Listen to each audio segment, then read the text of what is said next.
नमस्कार, स्वागत है आपका हमारे चैनल पर। मैं हूं आपके साथ शिप्रा सैनी। हाल ही में गुजरात के अडानी मुद्रा पोर्ट पर जिस तरीके से 3000 किलो हेरोइन जब्त की गई थी, इस पूरे मामले को लेकर विपक्ष केंद्र सरकार पर हमलावर नजर आया था कि दरअसल केंद्र सरकार अडानी पोर्ट पर जो हेरोइन जब्त की गई है उस पर कोई एक्शन नहीं ले रही है। तमाम बड़े आरोप अडानी ग्रुप से लेकर केंद्र सरकार पर लगाए गए थे, लेकिन अब आपको बता दें, लोकसभा में दरअसल गृह मंत्रालय की ओर से एक लिखित जवाब इस पूरे मामले में सौंपा गया है और उसमें ये कहा गया है कि गुजरात के मुंद्रा पोर्ट पर जो 3000 किलो हेरोइन पकड़ी गई थी, जिसकी कीमत 21,000 करोड़ रुपए की थी, इस पूरे मामले की जांच जो है वो एनआईए यानी नेशनल इन्वेस्टिगेशन एजेंसी को सौंप दी गई है। और फिलहाल निजी एयरपोर्ट या बंदरगाहों और पकड़े गए नशीली पदार्थों को लेकर ऐसा कोई डेटा या फिर स्टडी नहीं है जिससे इसका संबंध स्थापित होता हो। ये भी केंद्र सरकार की ओर से इस पूरे लिखित जवाब में जानकारी दी गई है। तो जाहिर तौर पर आपको बता दें, सितंबर में 16 सितंबर को गुजरात का जो अडानी मुंद्रा पोर्ट है वहां ये 3000 किलो हेरोइन जब्त की गई थी और तभी से लगातार अडानी ग्रुप पर निशाना साधा जा रहा था। खासतौर पर तमाम विपक्षी पार्टियां हमलावर नजर आई थी और आरोप यहां तक लगाए जा रहे थे कि दरअसल ये अडानी की ही ड्रग है, क्योंकि अडानी मुद्रा पोर्ट पर पकड़ी गई है।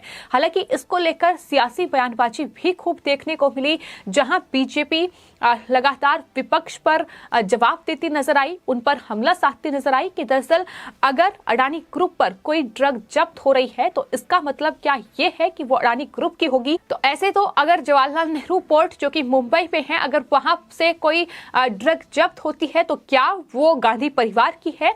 तो इस तरीके की सियासी बयानबाजी भी खूब देखने को मिली, लेकिन जाहिर तौर पर हमने देखा है कि किस तरीके से दरअसल अडानी ग्रुप और अंबानी को लेकर लगातार विपक्ष, खासतौर पर कांग्रेस पार्टी केंद्र सरकार को निशाने पर लेती रही है और कृषि कानूनों से लेकर तमाम जो फैसले केंद्र सरकार की ओर से लिए जाते हैं, देश हित में अगर कोई फैसला होता है तो मकसद अडानी और अंबानी को घेरना होता है। और इसी कड़ी में विपक्ष ने तमाम हमले जो हैं वो अडानी ग्रुप पर साधे। इसकी एक बड़ी वजह यह भी है कि दरअसल अडानी ग्रुप अब जिस तरीके से अडानी पोर्ट ट्रस्ट के जरिए तमाम पोर्ट जो है वो अब कहीं ना कहीं स्थापित कर रहा है, तमाम विदेशों में भी अपना वर्चस्व बढ़ा रहा है और यही चीज विपक्ष को रास नहीं आ रही है, क्योंकि इससे चीन और पाकिस्तान को कहीं ना कहीं बड़ा नुकसान हो रहा है। खासतौर पर बात अगर चीन की जाए तो अडानी ग्रुप ने चीन को बड़ा झटका दिया है और ये वही विपक्ष है जो चीन और पाकिस्तान के एजेंडे पर देश में काम करता है। तो यही बड़ी वजह है कि विपक्ष लगातार अडानी ग्रुप को अपने निशाने पर लेता रहा है। फिलहाल आपको बता दें, गृह मंत्रालय की ओर से लोकसभा में इस पूरे मामले को लेकर जो रिपोर्ट सौंपी गई है वो अपने आप में बेहद अहम इसलिए है क्योंकि विपक्ष की ओर से लगातार ये सवाल उठाए जा रहे थे कि अडानी पोर्ट पर ये 21,000 करोड़ की ड्रग जब्त हुई है और इस पूरे मामले पर केंद्रीय गृह मंत्री अमित शाह चुप्पी साधे हुए हैं।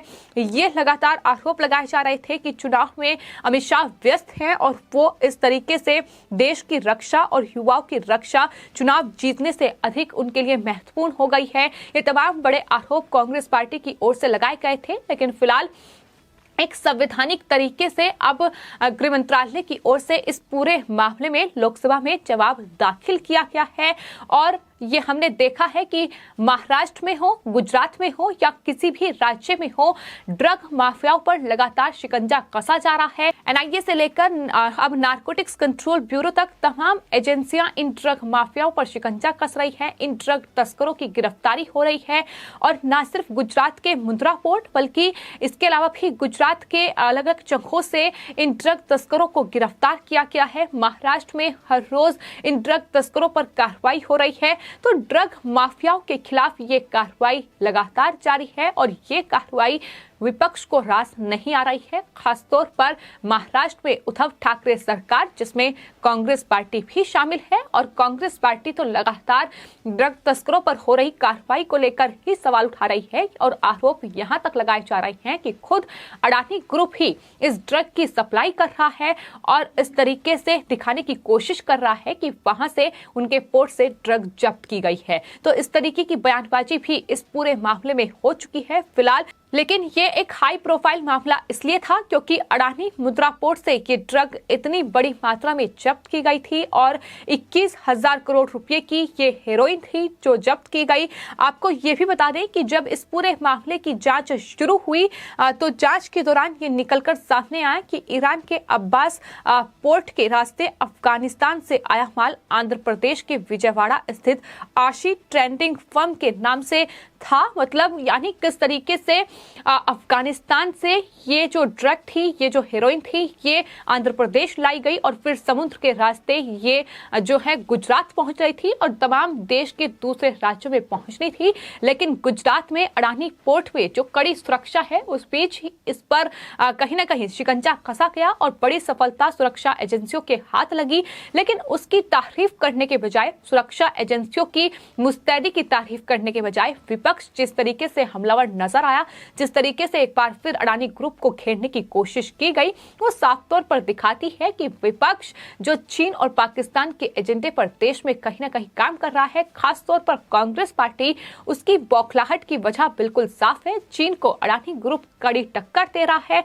चीन की अर्थव्यवस्था को बड़ा झटका भारत ने दिया है अडानी ग्रुप और रिलायंस ग्रुप के चलते, क्योंकि आज अगर हम चीन के प्रोडक्ट का बहिष्कार कर पा रहे हैं, अगर चीन के प्रोडक्ट को नहीं खरीद पा रहे हैं, तो जाहिर तौर पर देश में जो मेक इन इंडिया का प्रोग्राम है, जो तमाम भारत सरकार की ओर से प्रोग्राम चलाए गए हैं, तमाम योजनाएं चलाई गई हैं, उसका लाभ भारत के लोग उठा पा रहे हैं। और यही वजह है कि सरकार की उपलब्धियां भी इसमें हैं और विपक्ष हड़बड़ाया हुआ है। विपक्ष की झटपटाहट उनके बयानों में देखने को मिल रही है। लेकिन फिलहाल विपक्ष जो हंगामा कर रहा था, जो केंद्रीय गृह मंत्री अमित शाह से जवाब मांग रहा था, जो लगातार अडानी ग्रुप को घेर रहा था, एनआईए की इन्वेस्टिगेशन पर सवाल उठाए जा रहे थे, अब लोकसभा में उसे जवाब दिया गया है। लेकिन इसी के साथ साथ आपको ये भी बता दें कि असम राइफल के बेड़े पर जो हाल ही में हमला हुआ था, उस पर भी विपक्ष को केंद्रीय गृह मंत्रालय की ओर से लोकसभा में जवाब दिया गया है। उन्होंने कहा है कि उस मामले की जांच भी एनआईए को सौंपी गई है।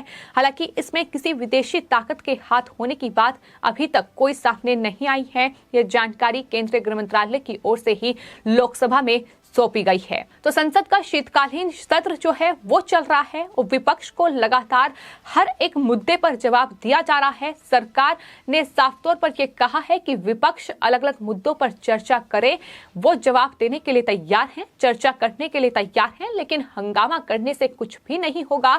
जिस तरीके से हंगामा करके कहीं ना कहीं पूरी चर्चा को प्रभावित करने की कोशिश की जा रही है, देश का समय बर्बाद किया जा रहा है, संसद का जो पैसा वहां लगातार हर रोज की कार्यवाही में लग रहा है उसे बर्बाद किया जा रहा है, तो इन सब से कुछ भी नहीं होने वाला है। अगर देश की सुरक्षा पर बात करनी है, अगर जनता के हितों की बात करनी है, तो जाहिर तौर पर तमाम अलग अलग मुद्दों पर चर्चा करनी होगी। इस तरीके से हंगामा करने से देश हित में फैसले नहीं हो पाएंगे और लगातार अब गृह मंत्रालय से लेकर केंद्र सरकार की कोशिश यही है कि अलग अलग मुद्दों को लेकर संसद में चर्चा हो। शीतकालीन सत्र मॉनसून सत्र की तरह बेकार न जाए।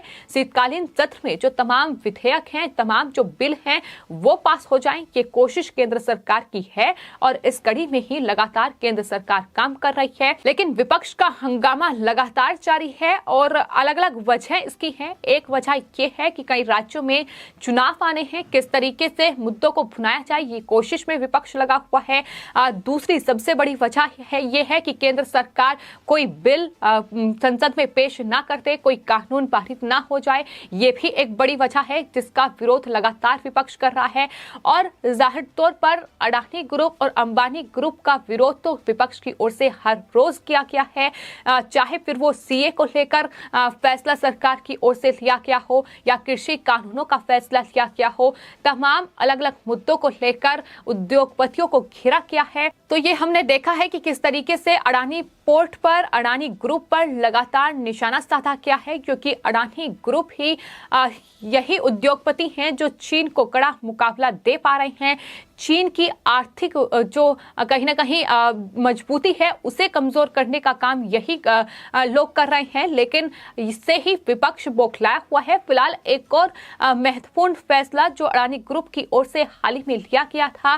दरअसल अडानी पोर्ट ट्रस्ट की ओर से ये बड़ी घोषणा इस पूरे मामले के सामने आने के बाद की गई थी कि अब उनके जो टर्मिनल हैं वो ईरान, अफगानिस्तान और पाकिस्तान से आने वाले कार्गो शिपमेंट नहीं लिए जाएंगे। ये फैसला 15 नवंबर से अडानी ग्रुप की ओर से लागू किया गया था। अडानी ग्रुप की तरफ से ये कदम गुजरात के मुंद्रा पोर्ट पर जो बड़ी खेप हेरोइन की पकड़ी गई थी उसके बाद ही उठाया गया था, क्योंकि जिस तरीके से विपक्ष आरोप लगा रहा था कि पाकिस्तान और अफगानिस्तान के चलते ये अडानी ग्रुप ही वहां जो है ड्रग की सप्लाई कर रहा है, इस तरीके के आरोप लगाए गए थे। तो उन्होंने ये फैसला लिया था कि अब अफगानिस्तान, पाकिस्तान और ईरान से जो भी कार्गो शिपमेंट आएंगे, यानी जो भी माल आएगा वो अडानी ग्रुप नहीं लेगा, अडानी पोर्ट नहीं लेगा। ये बड़ा फैसला उनकी तरफ से किया गया था।